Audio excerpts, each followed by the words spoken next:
Pak Jokowi bilang, buang Sandiaga Uno, masukkan Ahok. Dan terakhir tahun lalu, beliau ngomong gini sama saya. Sayang Pak, Komut waktu itu kesangkut kasus. Kalau tidak, saya berani eksperimen ajak jadi wapres. Ibu Mega nggak terima. Saya harus dikurung gitu loh. Banyak kebijakan lo, bro, yang dihapuskan oleh Anies. Itu jadi kita dari kecil, bapak saya ajarin, uang itu penting, tapi harus kita yang jadi tuannya.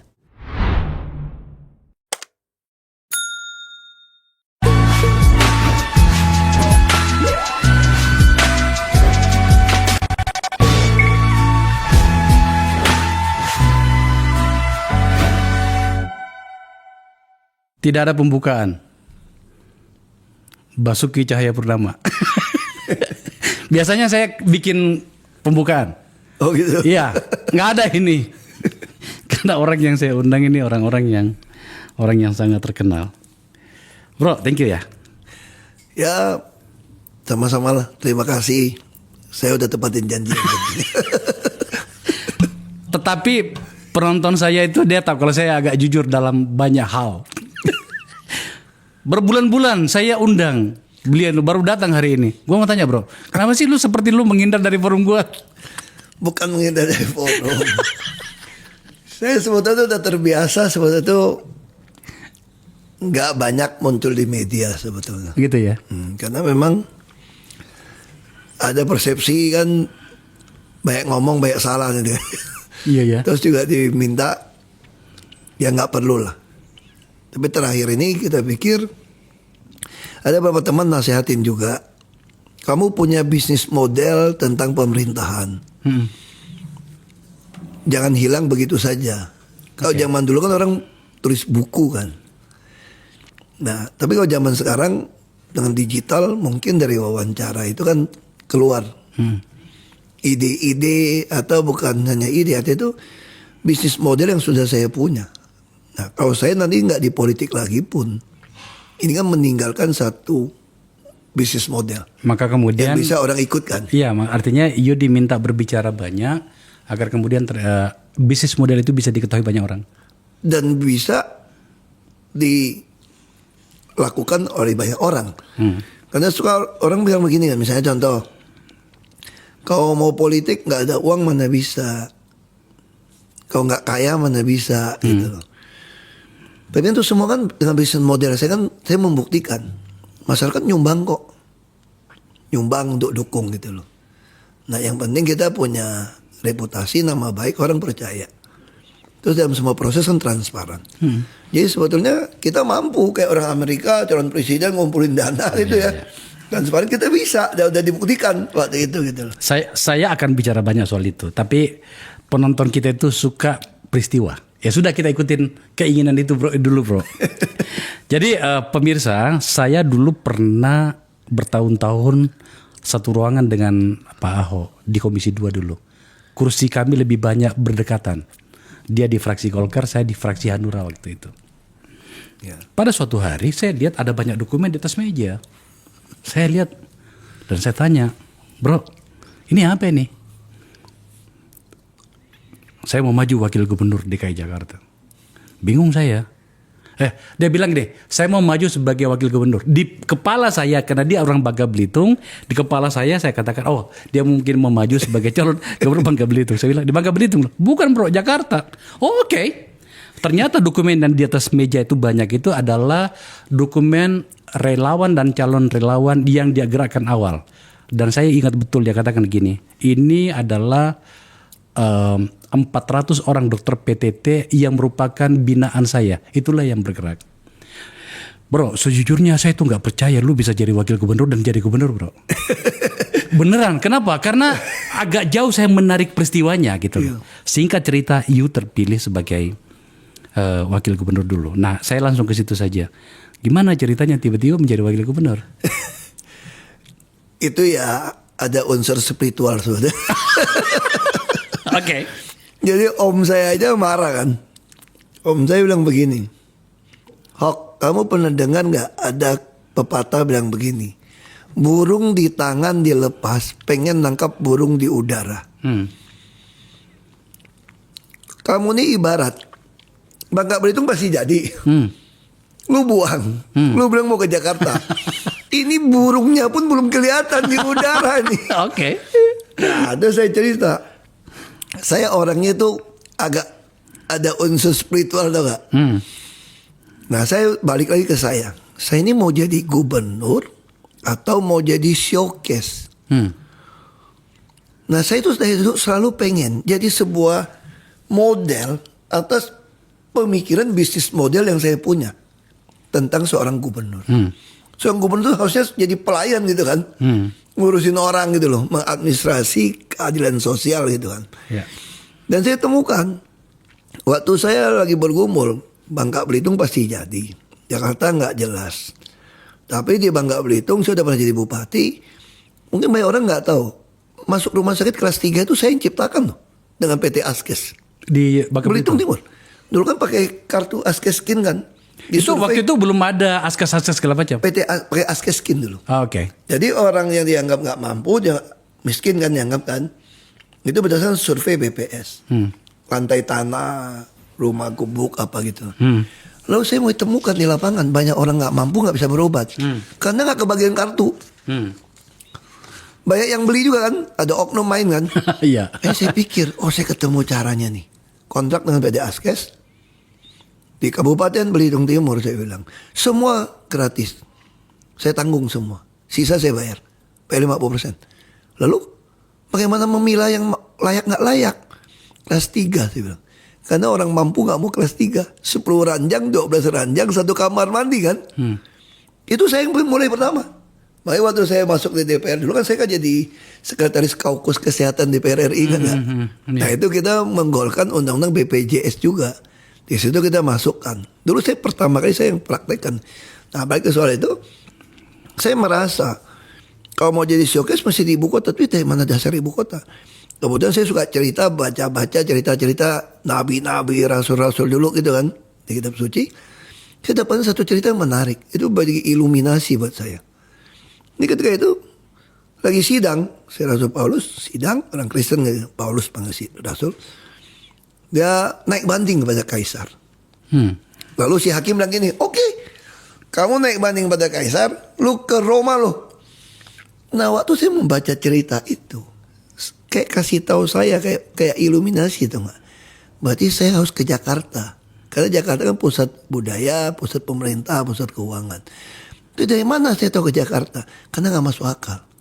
Kalau saya cerita sama orang malu. Jadi kita bisa tahu ini spiritual atau tidak. Manusia kan cenderung maunya yang aman, yang enak, yang pasti gitu loh, yang untung. Kalau yang malu, yang rugi orang gak mau kan. Nah makanya saya tahu ini ke Jakarta. Tapi waktu itu gimana caranya? Makanya saya kumpulin KTP itu. Tulis telepon. Takut orang ngumpulinnya kan. Saya punya data itu. Gak kekumpul KTP, gak cukup. Waktu nggak cukup, teman-teman nasihatin ke Bangka Belitung dulu supaya dari kecil baru ke Jakarta kan. Uang udah teman-teman kumpulin, partai udah PDI Perjuangan sama Golkar. Lu menang lah, survei 63%, lawan petahana rematch nih cerita nih. Waktu itu di Bangka Belitung melawannya Bang Eko Maulana Ali. Pak Eko almarhum. Rematch, kan saya dulu lawan kalah kan. Yang kedua kan suruh pulang nih. Saya bilang, saya nggak dapat iluminasinya nih untuk pulang ke Bangka Belitung. Karena saya bukan mau jadi gubernur. Saya hanya pengen ada sebuah bisnis model menjadi ngelola kota, ngelola rakyat di kota itu, provinsi dengan cara seperti ini. Dan saya dapatkan masih di ibu kota. Jadi itulah ceritanya. Tapi kemudian apa yang terjadi? Nggak kukumpul kan. Bangka Belitung udah tutup. Semua marahin saya. Kamu ini memang ambisi lah, mau jadi gubernur, bahasanya bodoh lah. Itu udah pasti kenapa ditolak kan. Saya bilang saya lebih baik salah nafsirkan kehendak pencipta Tuhan daripada saya menuruti ambisi saya jadi gubernur kan. Lalu apa yang terjadi sebetulnya? Sebetulnya banyak orang gak tahu cerita ini. Saya dengar dari konsultan politik, saya nggak usah sebut nama, dia cerita sama saya. Sebetulnya waktu Pak Jokowi di Solo, dia sudah survei Salah satu Pak Adrianov Caniago yang ngurusin. Andrinov. Mencari siapa yang layak jadi wakil gubernur. Keluarlah 12 nama. Dan nama saya nomor 12. Gara-gara ngumpulin KTP tadi kan. Nah waktu mereka mau bikin setengah tertutup, bikin 10 nama kalau nggak salah. 2 nama mesti dibuang dong. 11-12. Katanya Pak Jokowi bilang suruh masukin nama Ahok. Jadi saya masukkan nomor 10. Survei. Ini udah tertutup kan. Survei. Saya tetap nomor bawah. Itu kalau nggak salah dipotong jadi 6 atau nggak salah. Saya harusnya dibuang. Katanya Pak Jokowi bilang masukin lagi nama Ahok. Sampai dia bilang gini, heran saya, apa hebatnya si Ahok ini? Duit nggak ada, orang kampung. Kenapa mesti masukin, survei juga di bawah kan? Oh mungkin supaya ada keberagaman. Masukin nama saya. 6. Survei tetap nomor 6. Kemudian dipotong 3 kalau nggak salah. Waktu 3, saya nggak masukkan. Saya dimasukkan lagi. Nah tahu nggak 1, 2, 3 nih siapa? Yang 3 saya nggak tahu. Nomor 1 tuh Deddy Miswar. Nomor 2 Sandiaga Uno. Jadi jangan heran Gerindra bisa mencalonkan Pak Sandiaga Uno waktu itu. Kemudian waktu nama disodorkan oleh Gerindra kepada PD Perjuangan, kita minta 2 nama. Itu si Oni atau fraksi itu loh. Dia telepon saya. Wah nggak bisa bantu lu lagi bro. Karena memang yang diminta dari sana hasil survei cuma 2 nama. Tapi kemudian katanya Pak Jokowi bilang, buang Sandiaga Uno, masukkan Ahok. Bingung. Terus si Oni telepon lagi, ada harapan. Tapi kita nggak bisa jamin, ini permintaan nih dari Pak Jokowi nih. Kemudian baru saya paham. Pak Jokowi sadar Ibu Mega nggak mungkin pilih Pak Deddy Miswar. Kalau dengan Pak Sandiaga Uno, pasti pilihan jatuh ke Pak Sandiaga Uno dong. Sangat mungkin Pak Jokowi berpikir, mau lawan Pak Fauji Bowo waktu itu, survei kan rendah kan. Betawi kan kita suka begitu politik kan. Hitungan primordialnya adalah Betawi mesti agak agamis terus aktor terkenal gitu. Masukkan. Ternyata Ibu Mega putusinnya beda. Ibu Mega pilih saya. Syok. Sampai semua timnya syok. Kok bisa? Bayangin kita biasa politik kan gitu kan. Kalau nasionalis mesti ada yang agamis. Yang gak ada duit, populer mesti punya duit. Ini gak memenuhi syarat sama sekali yang Ahok punya ini. Tapi Ibu Mega mengatakan enggak. Ini kata Ibu Mega kenapa? Dia pengen ada eksperimen. Kan rakyat itu diedukasi. Artinya pada titik itu Ibu Mega dengan Pak Jokowi ketemu di Ahok gitu ya? Bukan. 2 nama dimasukkan. Maksud Pak Jokowi itu sebetulnya kalau saya tebak ya. Pengen bikin Ibu Mega gak ada pilihan, terpaksa pilih Deddy Miswar. Dapat pilih Ahok pasti kalah. Banyak orang gak tahu cerita itu sebetulnya. Itukah alasannya Anda mengatakan sebenarnya Pak Jokowi tidak menginginkan saya? Iya. Itu maksudnya? Sebetulnya gak mau. Saya hanya dijadikan sebagai, tapi tentu terakhir beliau ngomong lah waktu dia jadi. Ini cerita Pak Sidarto. Wah untung loh wakil saya itu Pak Ahok loh. Bisa kerja loh.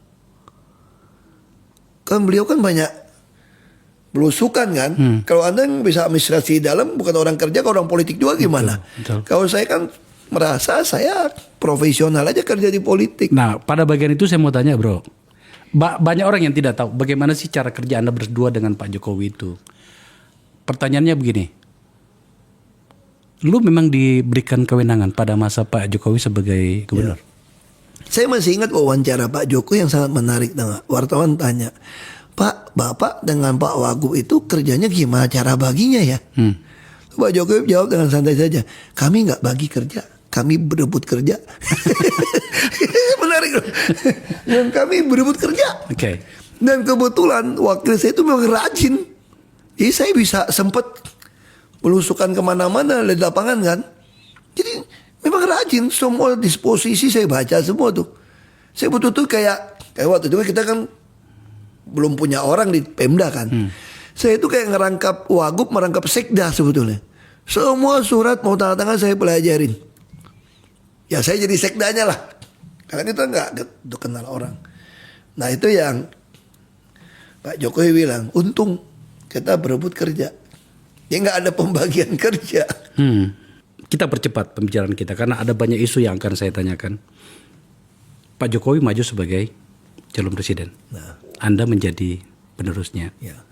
Boleh tahu nggak apa titipan tanda petik Pak Jokowi kepada Anda, baik secara kebijakan atau mungkin hal yang lain? Ini cerita dikit ya, mungkin ada nyambung. Saya masih ingat dipanggil beliau. Beliau bilang begini, Pak, dia udah panggil saya Pak Wagub ya, Pak Wagub. Wah ini resmi. Jujur saya bilang, oh Pak Wagub bisa mengendalikan emosi. Pak Wagub tuh melebihi saya loh sebetulnya. Dia ngomong, dia ngomong iya? berapa kali. Jadi masih tenang dia bilang, masih tenang. Terus mau jadi apa nanti? Kalau saya jadi presiden, ya saya jadi gubernur lah Pak, gantiin Bapak. Terus enggak, saya mau tanya, cita-cita mau jadi apa? Terus saya diam kan. Terus beliau ngomong gini, mau jadi presiden kan? Iyalah Pak, kalau kita di politik, orang kerja di bank pengen jadi dirut bank dong. Tapi kok ngomong jujur nih Pak, saya bilang, saya mana bisa jadi presiden Pak? Jadi gubernur aja kalau bukan Bapak bawa saya, karena kita menang Bapak jadi terpilih, saya nggak mungkin jadi gubernur kan Pak. Saya bilang begitu Pak. Ya. Nah, terus waktu itu dia tanya, ini waktu itu ya, terus dia bertanya, ini saya ada 2 nih calon wakil presiden, dua Makassar, satu tua satu muda, mau pilih yang mana? Kalau Pak Ahok yang milih, kalau Pak Ahok sebagai saya gitu loh, yang milih nih, saya bilang, ya kita pilih yang muda lah, Abraham Samad lah. Pak JK dan Abraham Samad. Ya waktu itu saya pilih yang muda lah Pak, bisa fight bantu Bapak. Terus dia bilang, kalau untuk kepentingan Pak Ahok, dia ngomong gitu Pak. Ini menarik cerita itu. Kalau Pak Ahok gimana? Ya kalau kepentingan saya Pak, kalau Bapak mau ngajak saya jadi wapres, ya pilih yang tua lah Pak, supaya nggak ada kesempatan. Kalau Bapak pilih yang muda Pak, saya bilang pasti jangan lanjut lagi dong Pak. Terus dia bilang, ya udah paham katanya. Dan dia pilih yang tua loh, benar-benar. Pilih yang tua. Yang terakhir tahun lalu, dia ngomong gitu sama saya. Sayang Pak, Komut waktu itu kesangkut kasus. Kalau tidak, saya berani eksperimen ajak jadi wapres. Dan saya jamin kau terpilih Jakarta, wapres pasti terima rakyat. Dan kita akan terpilih. Tetapi saya tidak jamin 2024 bisa jadi presiden, dia bilang. Rakyat belum tentu bisa terima, dia gitu kan. Terus saya bilang, Pak, gak usah sesali Pak. Ya saya bersyukur Pak. Kenapa? Coba kau nggak bisa jadi Pak Anies jadi presiden loh Pak. Peristiwa ributnya terjadi 2023 Pak. Nah itu dengan cara seperti itu kan ada satu proses. Dan saya juga bersyukur Pak, dikirim ke tahanan supaya menentramkan. Kan waktu itu isu kan Pak Jokowi bisa kalah, kata saya jadikan alat. Nah, saya terima aja kan Pak. Saya bersyukur bisa masuk tahanan, bisa ada hari ini. Makanya itu Bapak juga putuskan kau jadi presiden direktur. Pak Tito bilang, jadi saya tidak boleh lagi ikut jadi pejabat yang karena dipilih rakyat, tapi ditunjuk gitu loh. Ya saya senang kau BUMN, saya profesional kok, Anda tugaskan untuk apa gitu loh. Ya itu sih yang cerita ya. Seperti itu. Iya, ada beberapa informasi baru di sini ya.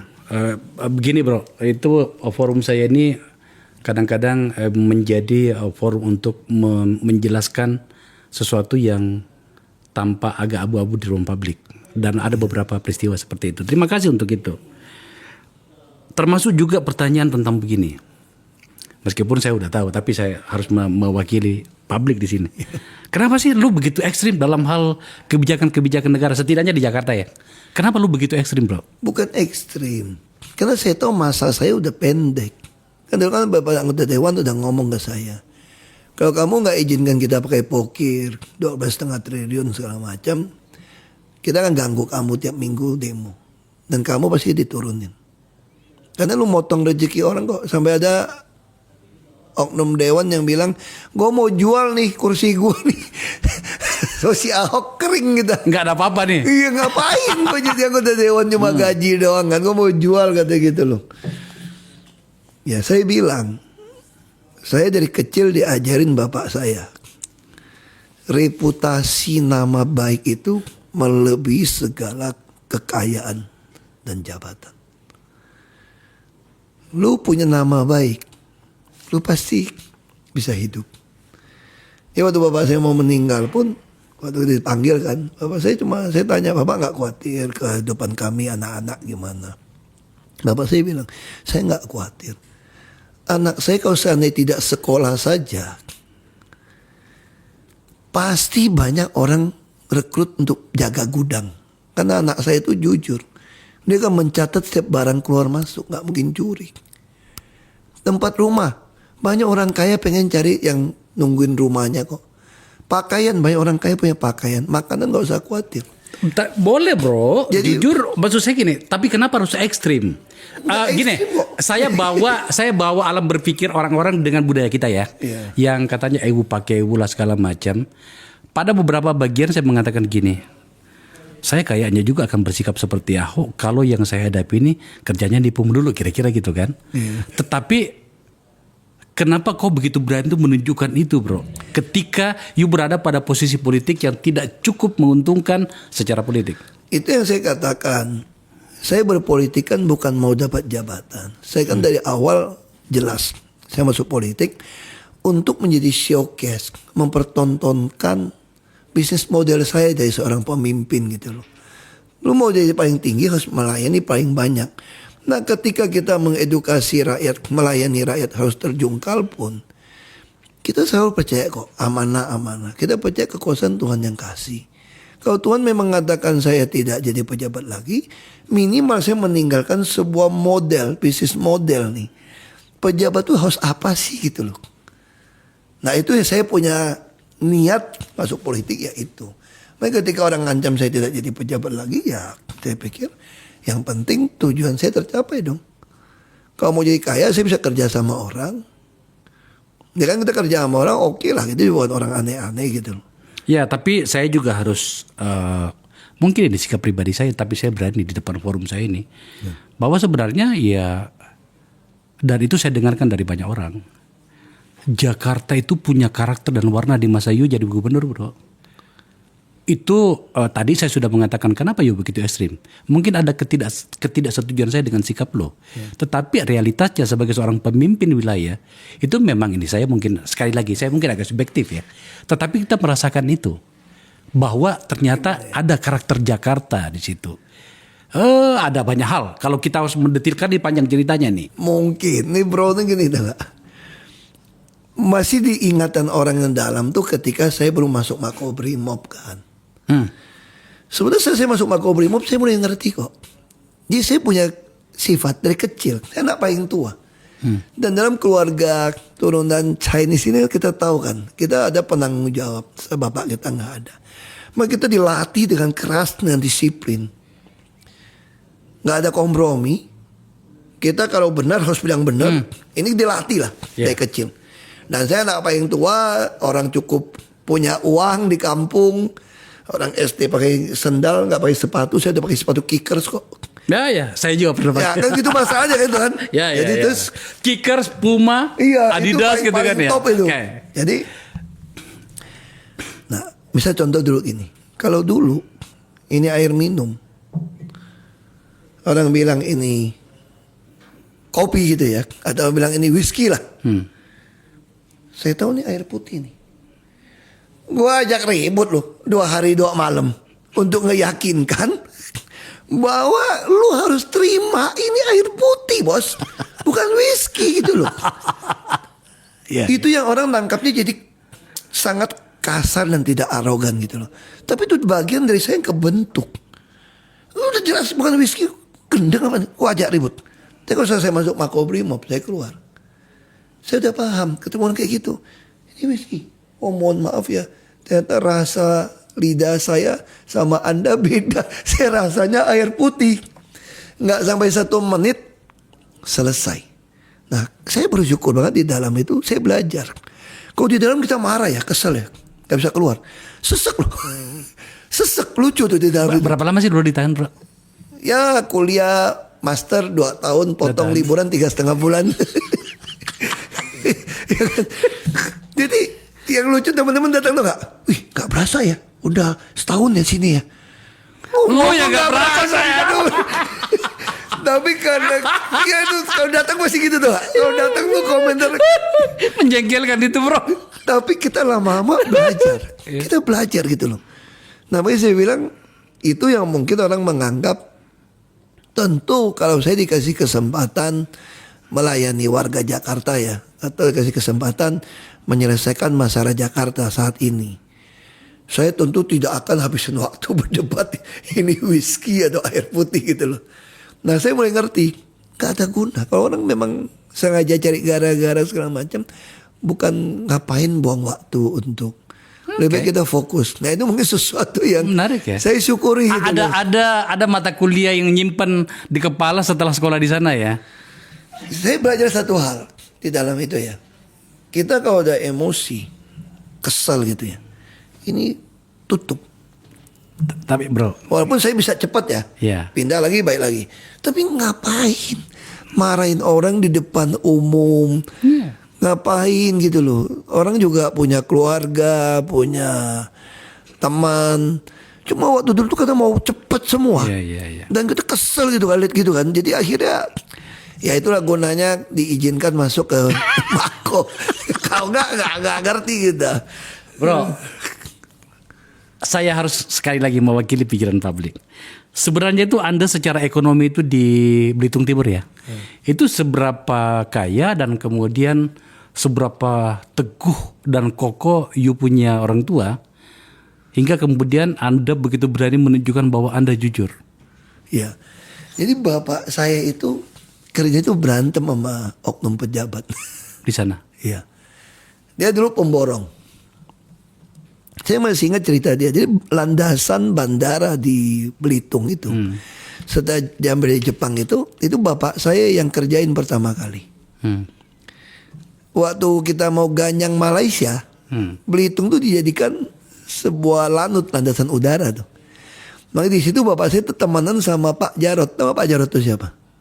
Kolonel Jarot itu. Siapa dia? Ayah kandungnya Mas Eros Jarot dan Slamet Raharjo. Oh ya? Saya kenal beliau tuh dari saya masih kecil semua. Oke.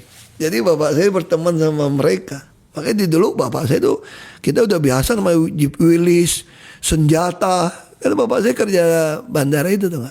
Nah waktu membangun, bapak saya ini orangnya tuh memang agak berpikirnya tuh, saya bisa paham ketika saya jadi tambah dewasa. Batu gunung gitu banyak. Waktu buat landasan, dia pikir batu gunung gitu murah. Hitungan biaya kan hitungan kayak batu Jakarta. Ini granit di Belitung gitu banyak andesit. Dia tanamnya tebel. Dia sengaja dilebihin tebelnya tuh gak? Kan udah diambil deket begitu kok. Kenapa gak bikin lebih tebel, lebih kuat? Tapi ada hasilnya, bahayanya tuh gak?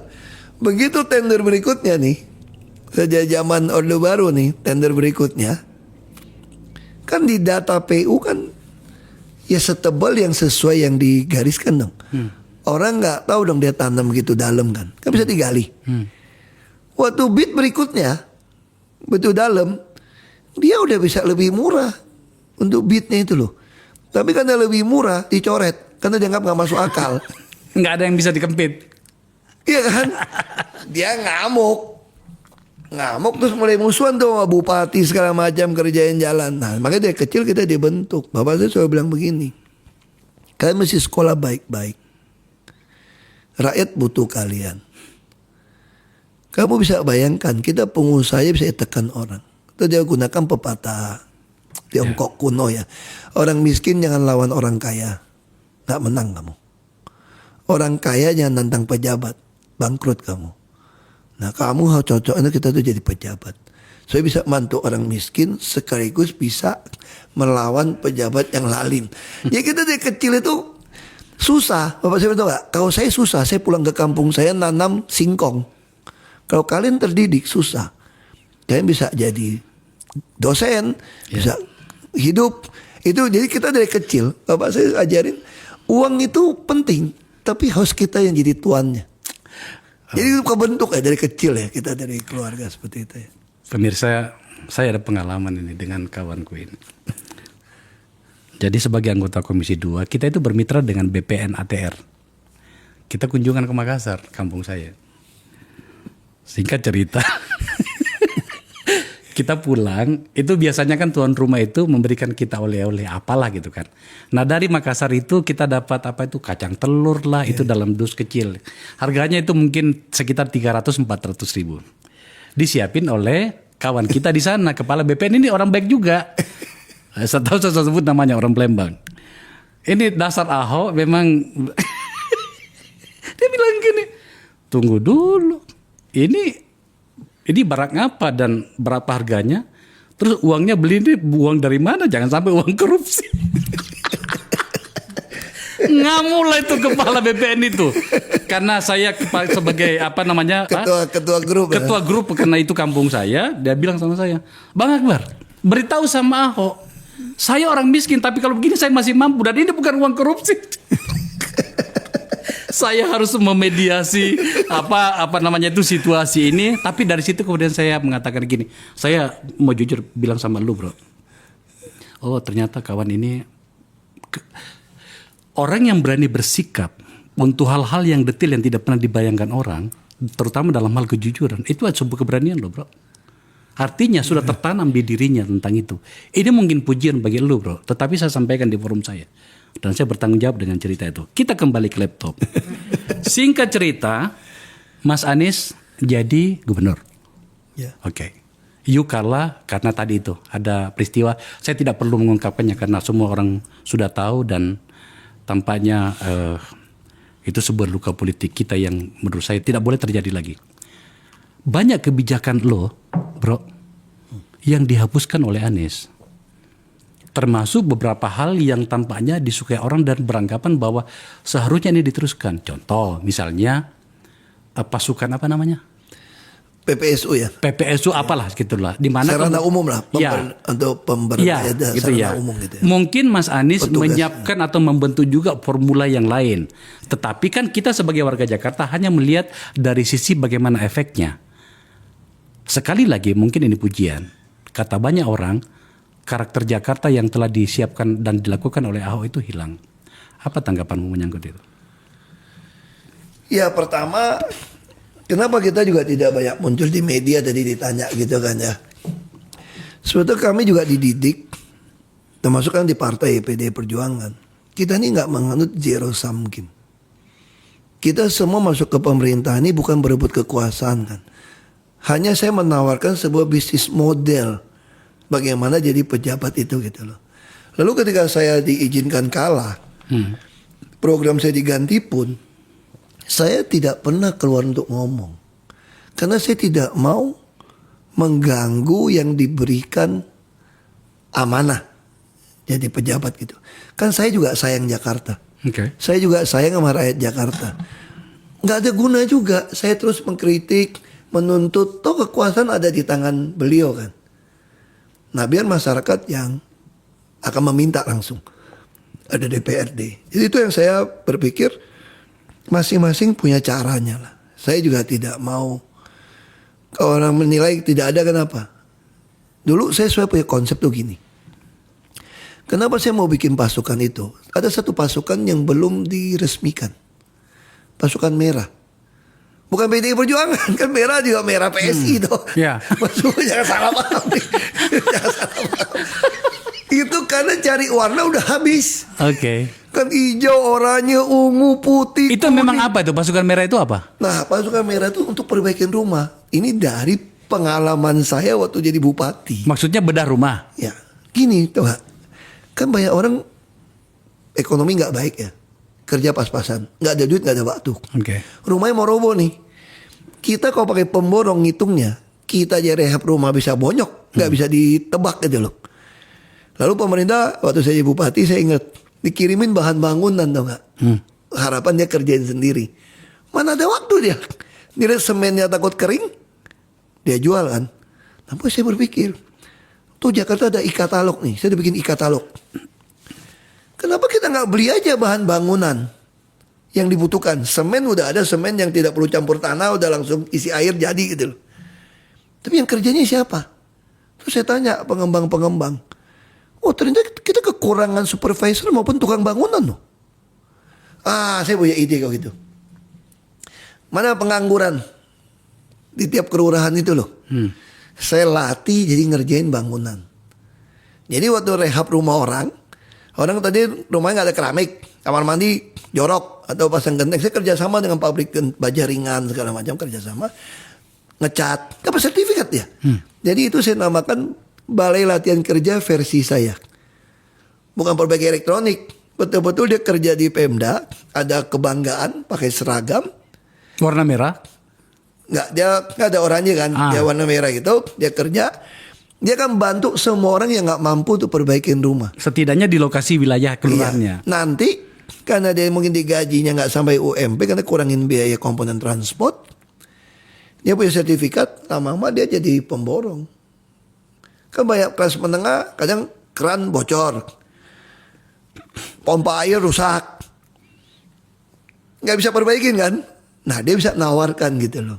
Nah dengan cara seperti itu Jakarta tidak akan kekurangan orang bangunan, juga menyerap tenaga kerja. Sayang saya pikir sampai Oktober baru selesai kan, udah kalah nih. Ternyata Februari sampai Oktober kan. Nggak tahu rupanya itu ada kebutuhan mendesak, suruh kuliah di Mako. Jadi ya udah kita kuliah lah. Tadi saya pikir tenang-tenang nih, sampai Oktober kan. Saya udah kerjasama pabrik cat, kerjasama pabrik genteng, baja ringan, keramik. udah matang barangnya. Udah jalan, udah dipraktekin. Udah praktekin. Saya pikir masih sampai Oktober ini kalah nggak apa-apa, saya bentuk aja toh. Tahu-taunya lebih cepat. Oke. Sebenarnya saya mau mendebat tentang sikapnya tadi itu, tapi waktunya terbatas. Nanti kedatangan kedua kalinya. Waduh, ada kedatangan kedua kali. Sekarang saya pengen penonton kita di sini, bro, pengen memahami relasimu dengan Pak Jokowi. Akhir-akhir ini beberapa pernyataan mitos sangat keras, termasuk kepada beliau. Salah satunya mengatakan bahwa kan dia juga yang memenjarakan saya. Saya butuh penjelasan menyangkut dengan konteks informasi itu. Ini forum ini bermartabat, bro. Jadi tidak ada kita potong-potong misalnya tiba-tiba apa itu seperti yang peristiwamu itu dulu itu. Butuh penjelasan. Dan kemudian dalam kenyataannya juga tindakanmu ekstrim. Salah satunya adalah mundur dari komisaris utama Pertamina. Oke. Bahwa kemudian itu alasannya karena pilihan politikmu, itu adalah satu hal. Tapi pada beberapa orang yang suka menganalisis wacana seperti kami di sini, itu seperti ada satu tarikan. Apa yang terjadi, Pak Ahok? Ya sebetulnya sih ini udah lewat, nggak perlu kita ngomongin. Tadi kan ditanya ya, kita ngomong lah. Ya. Kan saya bilang kan, sebenarnya saya dengan Pak Jokowi itu ya satu tim yang baik ya. Good cop, bad cop lah.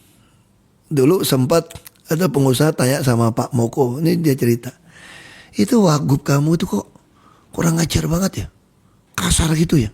Sedangkan gubernur kamu kan halus, sopan gitu loh. Itu nggak ribut tuh gubernur sama si wagub kayak gitu. Ini cerita bos ada. Terus si Moko cerita gini, dia cerita gini, saya ini orang Jawa dia bilang, tapi jujur aja, wagub saya itu lebih memahami orang Jawa daripada saya katanya. Dia paham banget nih maunya Pak Gubernur ini. Nah artinya apa? Nah ketika ada dari kasus seperti itu, saya tentu tadi berharap presiden, saya nggak salah gitu loh. Tuh udah kalah juga, kenapa saya masih masuk ke dalam tahanan? Kan bisa hukuman pencobaan supaya saya selesai Oktober kan. Ya udah saya kasih ke Anies kok. Dia datang juga saya terima dengan baik-baik kan. Tapi ternyata analisa timnya mereka itu saya harus masih masuk. Dan gawatnya tuntutan ke saya kan bukan tuntutan 5 tahun loh. Banyak orang salah paham loh. Kalau secara hukum dituntut di bawah 5 tahun dan dari awal tidak ditahan, begitu saya naik banding, saya nggak bisa ditahan loh. Saya tetap kerja sebagai gubernur sampai Oktober kan. Makanya hakim begitu lihat itu tuntutan 4 tahun dari jaksa, diputusin pakai 5 tahun supaya saya langsung bisa dikurung. Nah, Pak Jokowi waktu itu ke Papua, kok saya nggak tahu kayak gitu. Ya saya paham lah, secara politik timnya dalam ini menganggap kalau saya tidak dikorbankan, Pak Jokowi bisa nggak kepilih. Hanya Ibu Mega yang keberatan berjam-jam. Yang ceritanya Pak Tito sama saya. Pak Tito lobby sana lobby sini nih. Maksudnya Pak BG semua untuk meyakinkan Ibu Mega. Ibu Mega nggak terima. Saya harus dikurung gitu loh. Makanya ketika di dalam tahanan Ibu Mega suka tanya, temanmu sudah datang belum? Sahabatmu sudah datang jenguk belum? Saya bilang belum Bu. Nanti saya akan suruh datang. Pak Ahok sudah berkorban kok masih nggak dijenguk gitu loh. Jadi memang ada pembiaran karena demi untuk kepentingan lebih besar. Dan saya pertama nggak bisa terima. Tapi kemudian saya belajar kan. Kok kita marah? Sesek. Sesek di dalam. Jadi lama-lama saya boleh cari apa yang bagus di dalam ya. Oh saya ingat tulisannya si Charlie Chaplin. Ada 6 dokter terbaik di dunia kata Charlie Chaplin. 1, sinar matahari pagi. Oh saya jemur tiap pagi kan, usia olahraga. 2, tidur teratur, makan teratur, olahraga teratur. Ada meditasi, baca buku nih. Yang keenam ada teman-teman. Wah saya punya. Bayangin orang belum ngalamin COVID, mesti jemur, mesti tidur teratur, makan teratur. Saya udah lakukan dulu. Makanya begitu ada COVID, aku biasa-biasa aja. Gue udah pernah di dalam kayak gitu. Gini bro, aku mungkin kagum padamu ya. Sebagai politisi ya, kita kan sama-sama lama. Apa yang saya maksud adalah semua duka dan luka politik itu bahkan pada level yang di penjara itu, level tertinggi bagi seorang politisi kan tinggal satu yang belum kau jalani kan, terbunuh kan gitu ya. Penjara sudah gitu. Waduh ini mesti beli asuransi gue jadi mahal di preminya nih. Wah gawat ini. Nah kalau kita belajar sejarah ya. Ngomong gini, premi asuransi gue naik nih tahun depan kayaknya nih. Aduh. Jadi itu sejarah perpolitikan di berbagai tempat ya. Artinya apa? Sampai pada tahapan ini adalah kau mengajarkan kita semuanya tentang bagaimana sejarah bangsa ini, sejarah demokrasi bangsa ini berjalan. Ya. Itu yang harus dipahami bro. Makanya dalam banyak diskusi saya dengan teman-teman, saya katakan bahwa ada banyak nama yang harus kita bicarakan, di mana kemudian dia menjadi bagian dari sejarah itu. Dan itu ada luka di situ. Tidak perlu saya mendetilkan itu. Tapi yang saya mau katakan begini, bahwa penjelasan kenapa sampai saya kejar kamu untuk datang ke sini, supaya kemudian kita belajar dari peristiwa-peristiwa ini bro. Bagaimana sejarah ini berjalan gitu ya. Termasuk pada yang sedang kita bicarakan ini, relasi antara lo dengan bekas pasanganmu dulu di gubernur. Kemudian ada proses di situ. Kita tidak perlu merasa risih menjelaskan ini. Pak Ahok. Kenapa? Karena menurut saya dan saya yakin juga Pak Ahok juga, kita pikirkan anak-anak kita. Tadi yang you berfoto bersama itu anak saya itu adalah masanya mereka, anak-anakmu juga. Ya, anak itu kita harus pikirkan itu. Kenapa sampai kemudian forum ini saya bawa pada situasi itu? Saya kembalikan ke situ.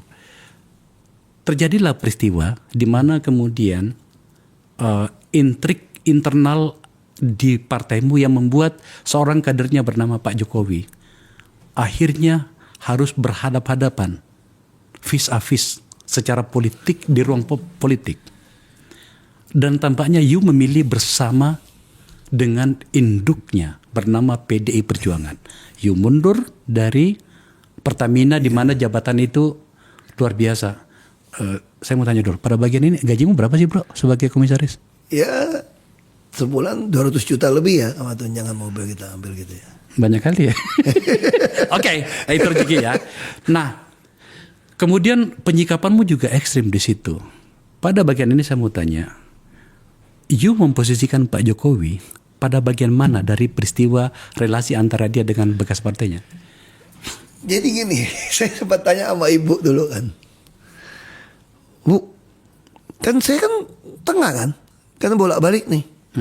Soal periode 3 periode bolak-balik kan saya. Oke. Saya tanya sama ibu, saya juga baca dari berita gitu loh. Saya dari kesempatan ketemu ibu, saya tanya, Bu, ibu sama Pak Jokowi ini main sandiwara atau serius ya Bu? Aku juga bingung nih.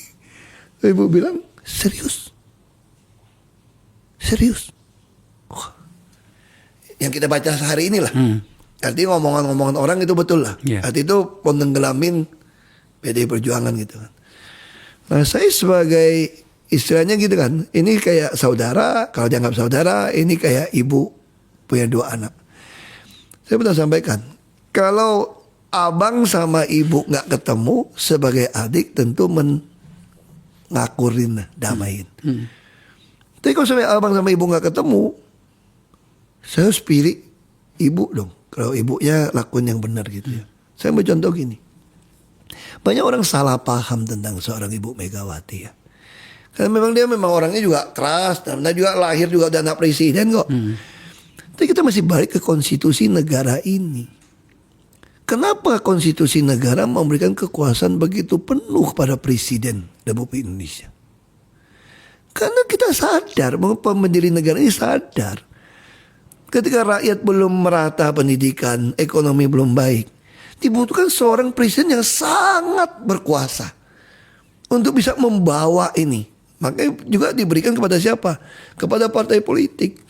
Partai politik itu diberikan untuk membereskan semak belukar supaya rakyat itu jalannya mulus. Ini konsep yang Bung Karno punya gitu loh. Makanya kekuasaan diberikan pada partai politik, ngatur semua, tetapi dia juga memberikan cek kosong kepada seorang calon presiden begitu terpilih. Ini konstitusi kita seperti ini, menarik sebetulnya. Nah Ibu Mega juga sama. Orang mengkritik ini partainya Ibu Mega. Iya, ini otoriter. Ibu sadar kalau dia nggak pegang betul, ini partai bubar nih, nggak pegang prinsip. Tetapi pengertian otoriter, presiden yang berkuasa demi rakyat sama demi berkuasa memainkan rakyat kan beda gitu loh.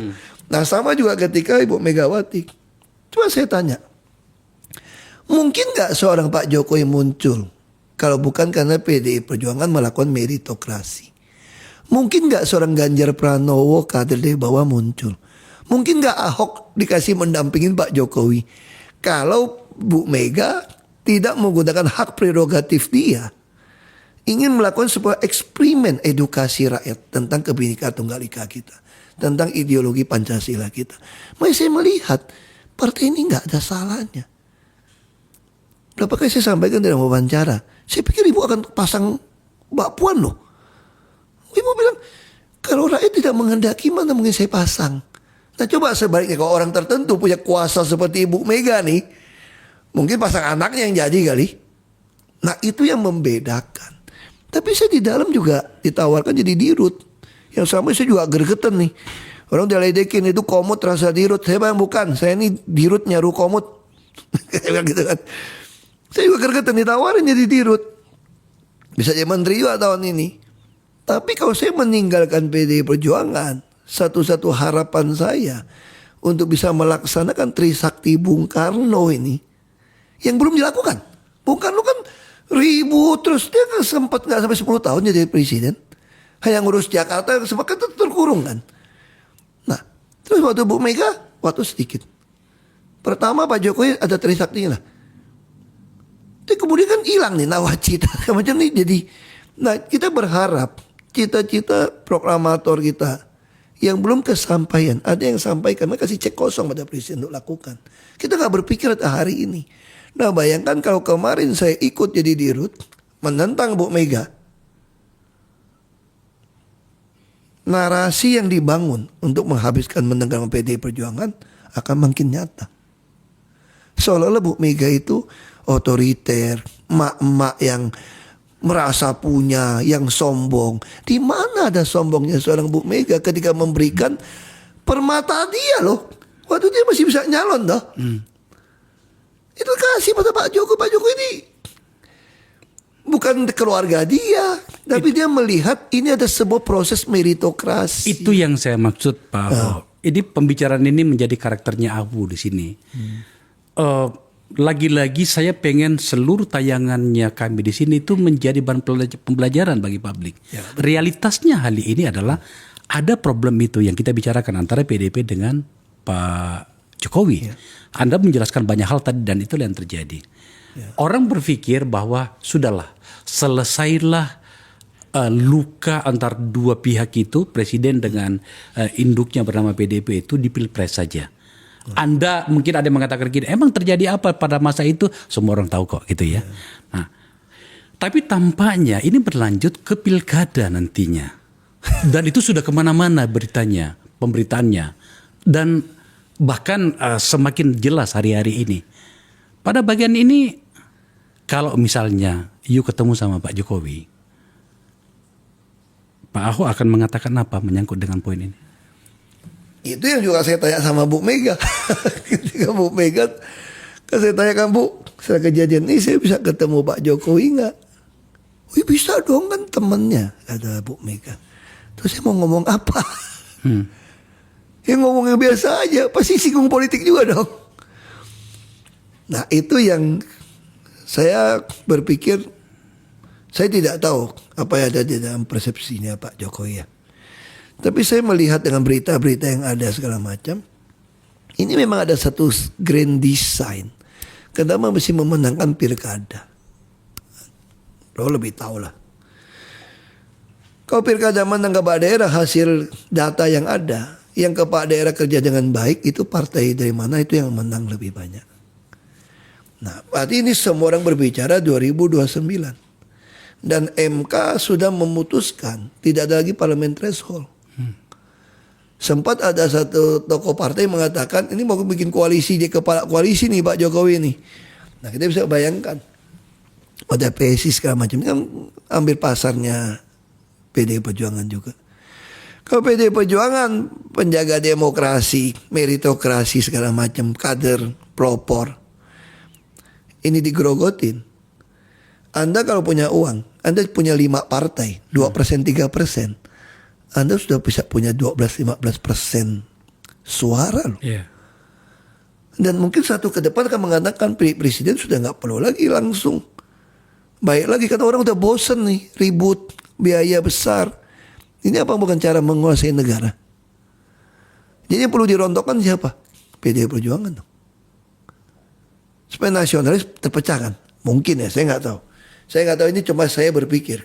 Makanya kenapa saya bilang sama ibu, saya akan berjuang bersama ibu. Ibu gak kasih, ibu khawatir tuh kamu makannya gimana, anak gimana, masih kecil. Ya kita ketawa lah, masih mantap lah namanya bu. Kayak aparat-aparat kalau lagi sekolah kan mantap namanya, makan tabungan. Ya kita bisa kerja lah, kita juga. Ya oke lah, dalam permainan politik ada yang dirontokkan, ada yang merontokkan. Ya. Tapi dalam konteks yang you jelasin tadi bro, menyangkut PDIP, kenapa yang harus merontokkan itu adalah orang yang atau rumah atau orang yang pernah mengusung dia menjadi. Wah itu Anda mesti tanya sama psikolog tuh. Itu mesti kodran-kodran berapa. Gue gak ngerti lah tuh. Gue gak ngerti lah tuh.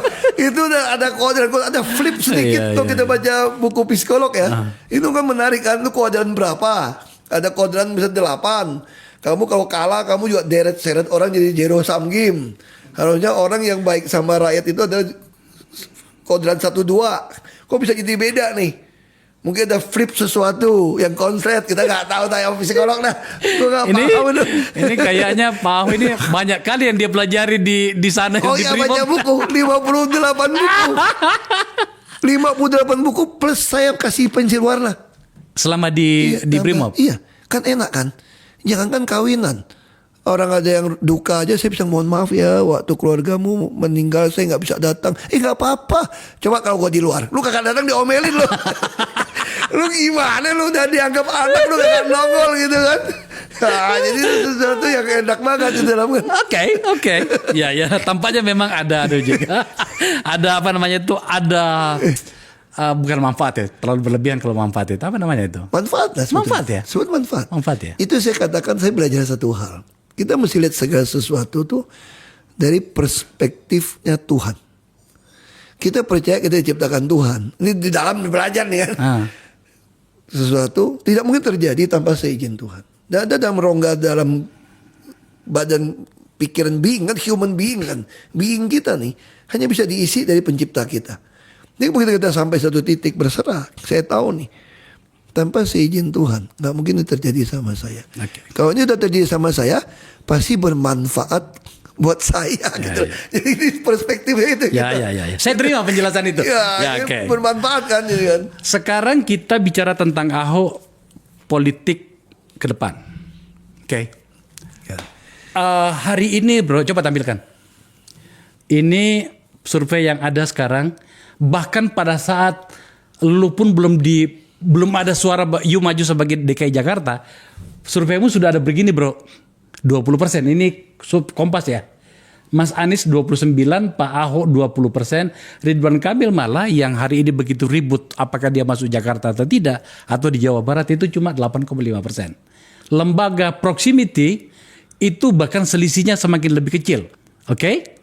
Dan ini lembaga survei Jakarta, ya memang ini agak selisihnya agak jauh. Tapi yang saya mau katakan begini, you beneran mau maju lagi ke Jakarta? Karena kemarin itu ada juga saya dengar Sumatera Utara lah segala macam itu. Enggak, sebenarnya pemikiran teman-teman gini. Persis waktu dulu saya di Bangka Belitung. Oke. Kan Jakarta nggak mungkin maju. Kenapa nggak maju di Bangka Belitung? Nah teman-teman juga berpikir gini. Sayang nih Hok, model lu yang udah punya bisnis model jadi gubernur. Cuma gara-gara partai kita nggak cukup kursi, kamu nggak bisa mempertontonkan bisnis model kamu itu loh.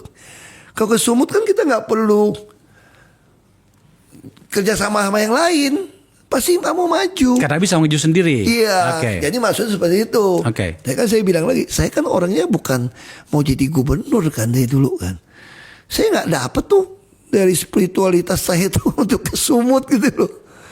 Saya bilang kalau mau ya Jakarta. Yang menarik saya bilang Jakarta. Kenapa? Karena banyak pekerjaan yang belum selesai. Banyak bisnis model saya tentang tata kota. Mau jadi kota taman.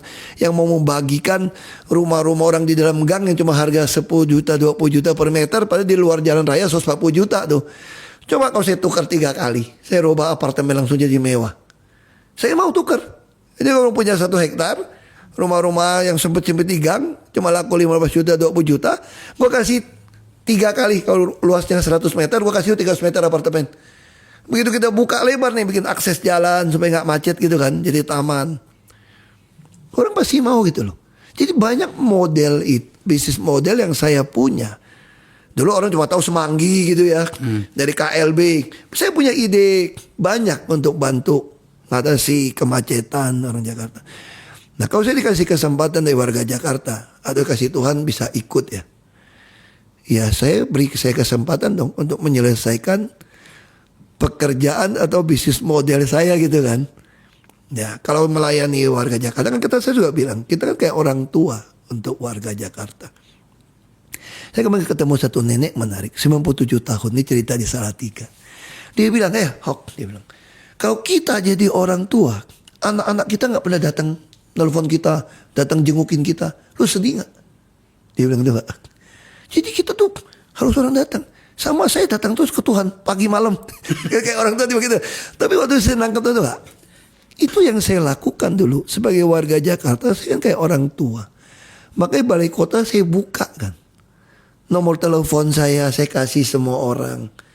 Saya ini kayak orang tua kamu. Saya juga kepala pelayan Anda. Jadi kalau dikasih kesempatan untuk melayani warga Jakarta, ya saya tentu dengan senang hati mengerjakan. Kira-kira gitu ya.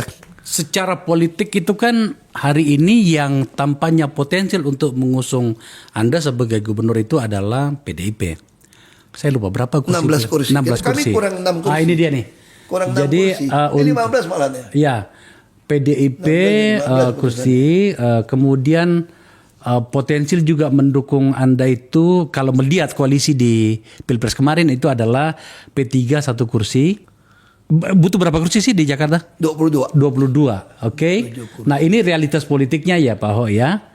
Nah tentu saja kita tidak tahu apa yang sedang berkelindan di memorinya para pimpinan parpol itu. Tetapi kalau kemudian PDIP ternyata betul-betul mengusung Anda, itu kira-kira yang Anda bayangkan itu sebaiknya berpasangan dengan siapa dan dengan partai apa? Wah pertama ini bukan wewenang saya ya untuk. Ya. Tapi kalau buat saya bisa pasangan dengan siapa saja kok. Oke. Dengan Pak Jokowi juga, saya jadi wakil saja saya bisa. Apalagi kalau saya jadi gubernurnya. Saya tuh dari dulu kerja sama dengan siapa saja bisa.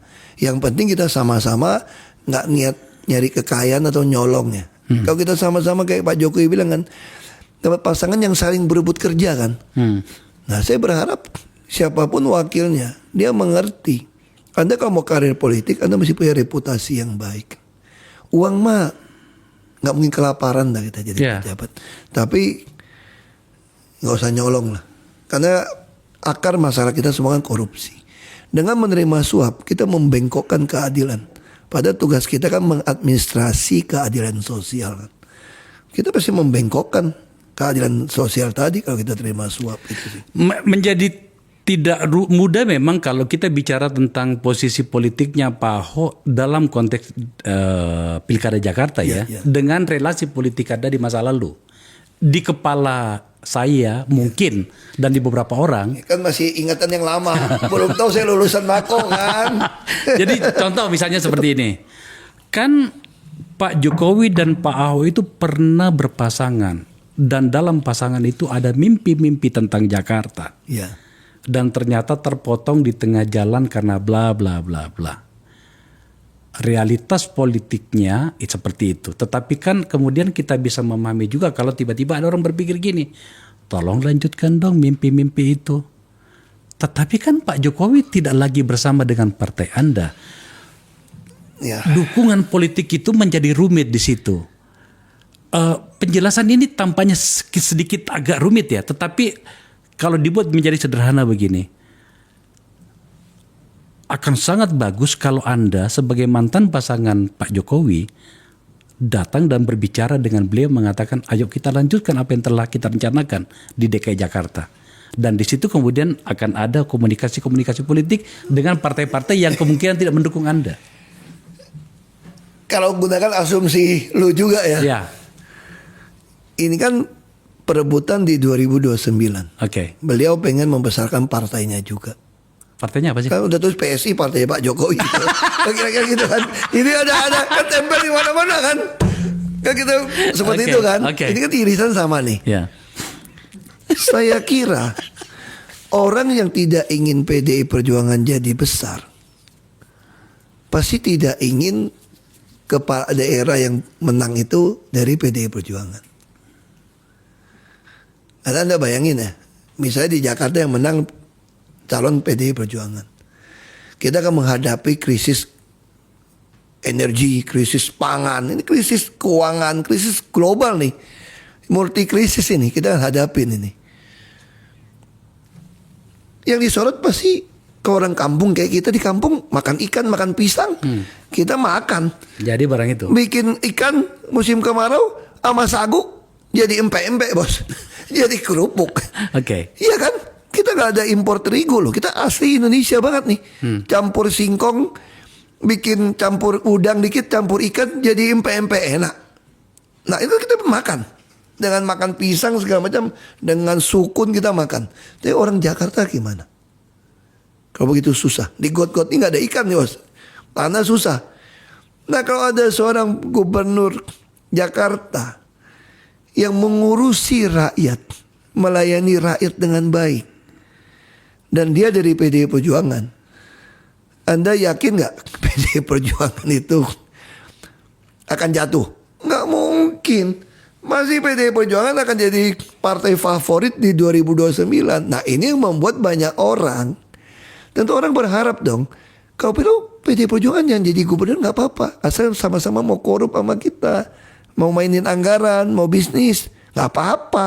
Nanti cuma ngadu bansos, ngadu souvenir nih untuk siapa menang, makanya bagi rata kan. Tapi kalau rakyat merasakan manfaatnya langsung, apa yang menghadapi situasi krisis global akan datang, saya jamin PDI Perjuangan akan jadi partai favorit di 2029. Nah ini yang orang mungkin nggak suka. Dan orang udah tahu kalau model Ahok ini udah nggak mungkin mau kompromi kan, pasti kan kerja habis-habisan buat rakyat gitu kan. Nah itu yang itu sih sebetulnya saya lihatnya. Itu jawaban yang bagus bro. Tapi kan pertanyaanku bukan itu sebenarnya. Nah saya mau jawab secara tidak langsung tuh nggak. Tidak mungkin Pak Jokowi pengen PDI Perjuangan besar. Nggak mungkin. Kan udah ngomong, Pak Adrian udah ngomong, si Andi Wiendo sudah ngomong. Ini kan nggak mungkin mereka bohong kan. Jadi sebagai teman pun ketika saya menolak jadi dirut, saya menyatakan berhenti dari Komut, ini kan udah jelas gitu loh. Maya Ara pernah ngomong, ini sebetulnya Budi Presiden, sayang banget sama kamu sebetulnya. Kita di istana bisa ngomong tentang kamu sampai 2,5 jam. Ya saya tahu hubungannya, ya baiklah kita selama ini nggak pernah aneh-aneh kok. Aku always took the blame kan, jangan ada apa-apa saya took the blame kan. Tapi artinya ketika memilih prinsip soal partai, kita semua cinta negara ini. Kita tidak ingin negara ini hancur. Makanya Ibu Mega bilang harus bantu pemerintah yang ada sebagai kue lapis gitu loh. Orang bilang rekonsiliasi. Aduh.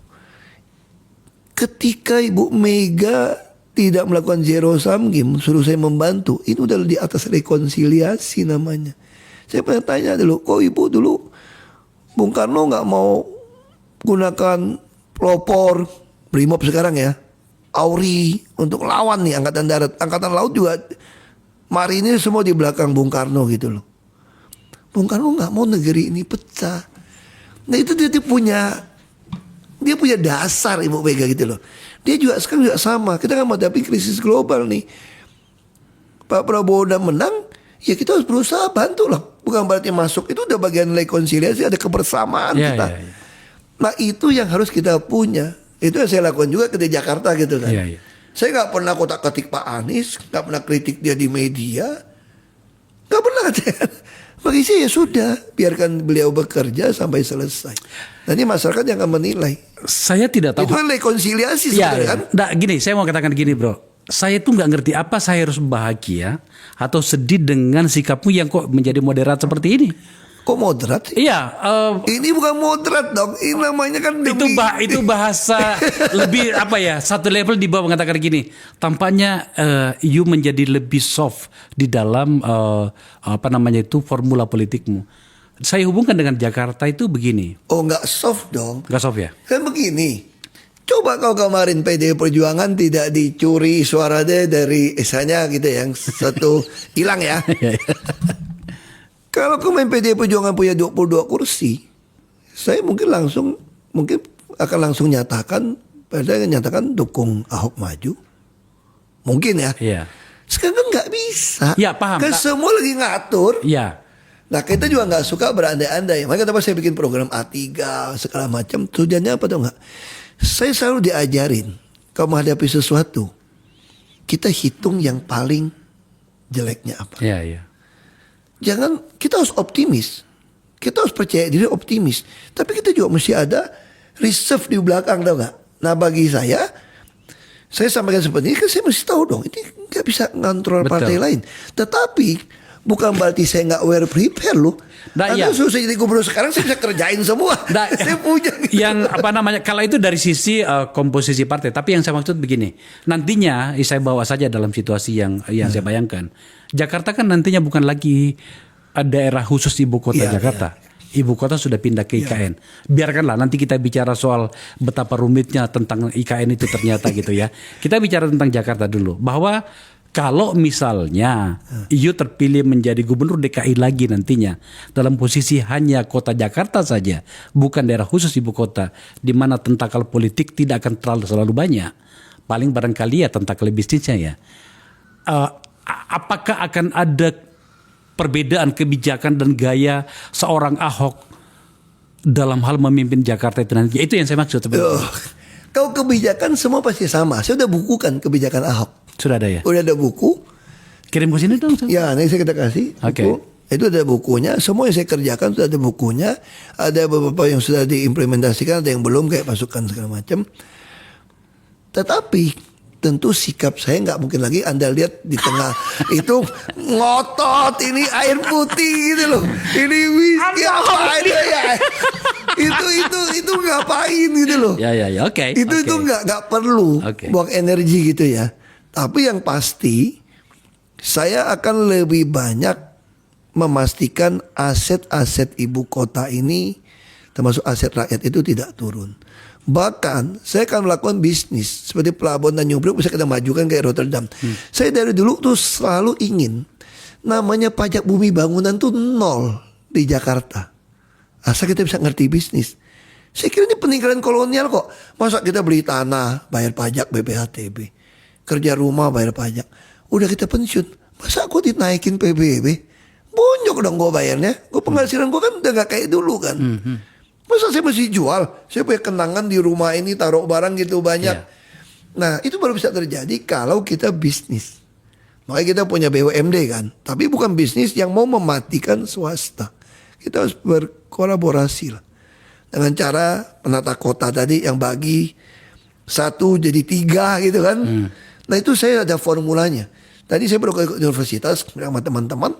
Kalian kan S2, S3 nih. Tolong dong ide saya ini kalian coba dikaji, diinstitusikan. Masuk akal nggak hitungan bisnis saya? Ternyata mereka diam-diam, saya nggak tahu udah keburu masuk tahanan kan, masuk sekolah tadi. Ternyata dia punya kajian ya, saya kaget loh. Ternyata yang saya tawarkan tuh konsep tentang mengganti KLB. Saya dapat duit triliunan, si pengusaha juga lebih untung setelah infrastrukturnya jadi lebih baik. Jadi ketemu ya. Jadi ini win-win. Oke. Kita kalau mau dagang kan mesti sama-sama untung dan berkesinambungan gitu loh. Nah harusnya Jakarta kita ke arah situ. Tapi tanpa meninggalkan orang Jakarta ada yang kelaparan. Nggak ada kerjaan.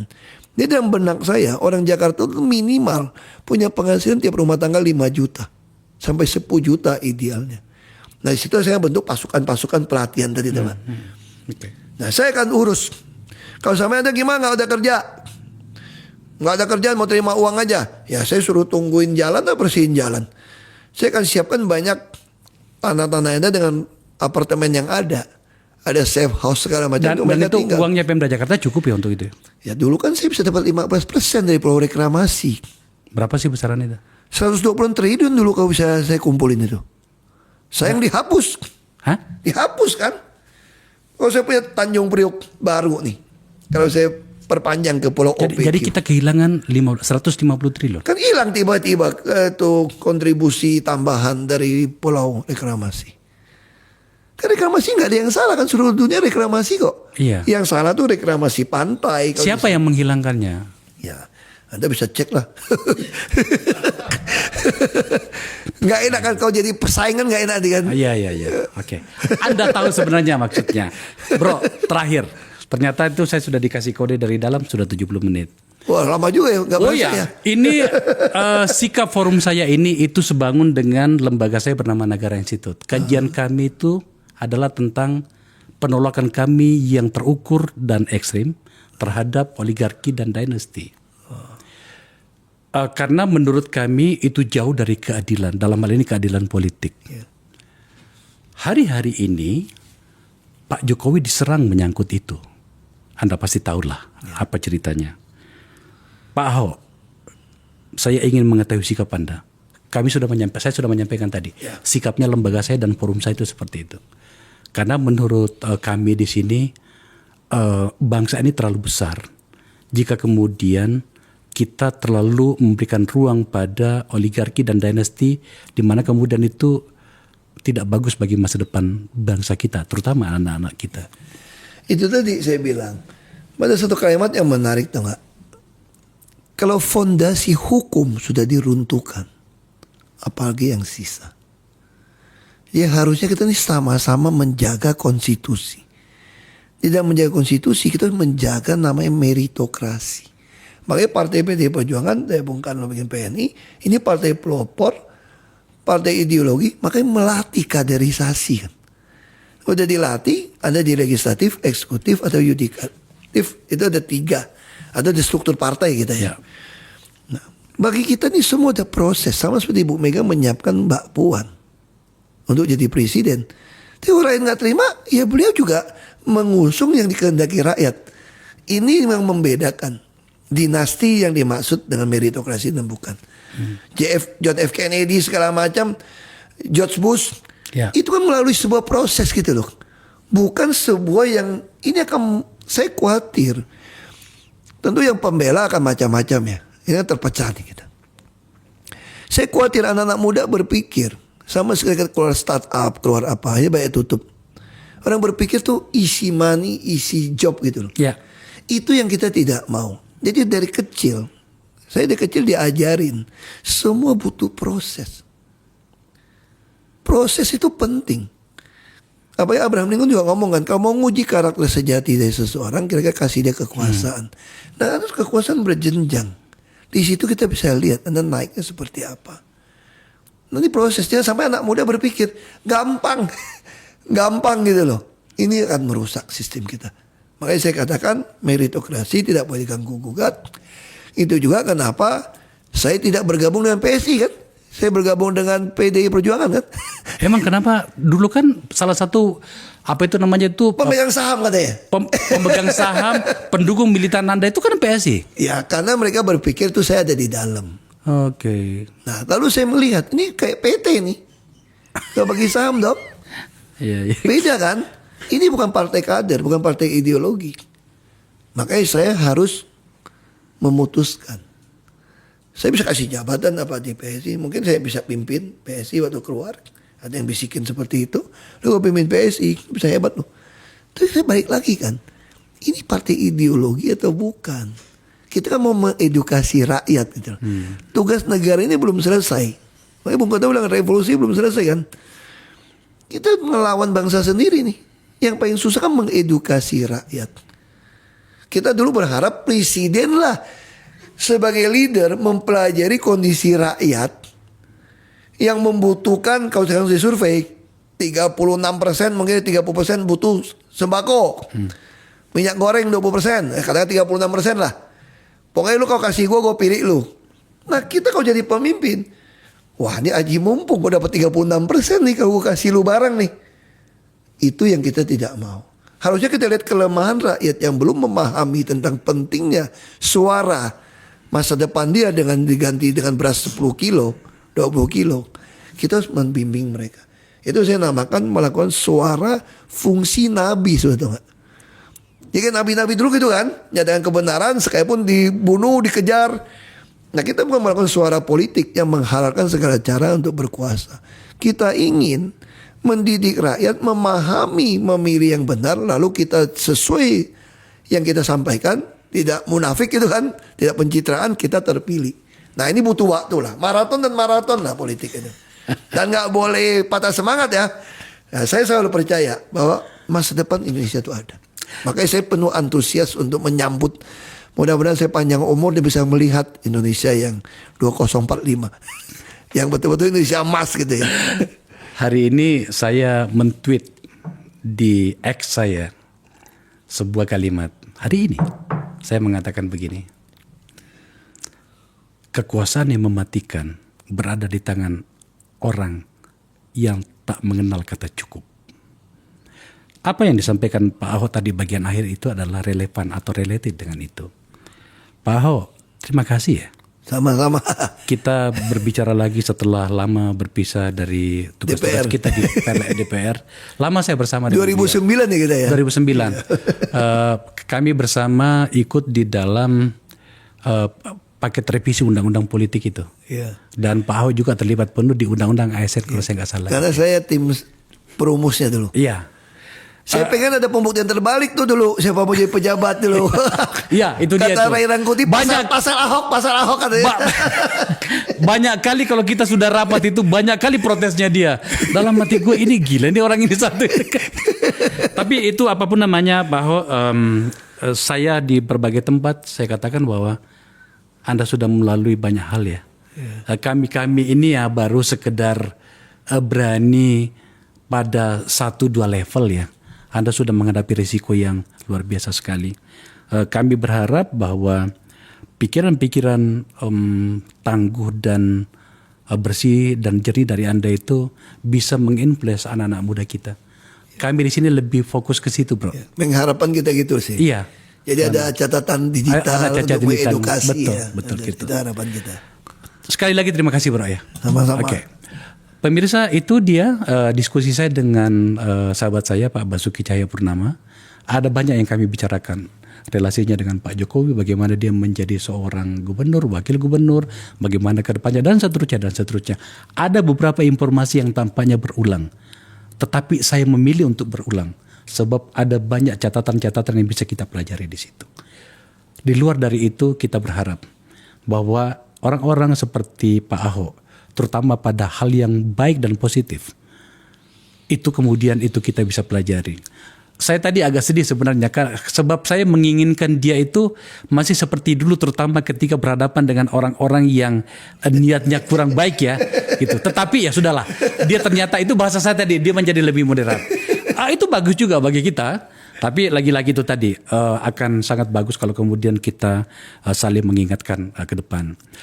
Terima kasih telah menyaksikan percakapan ini.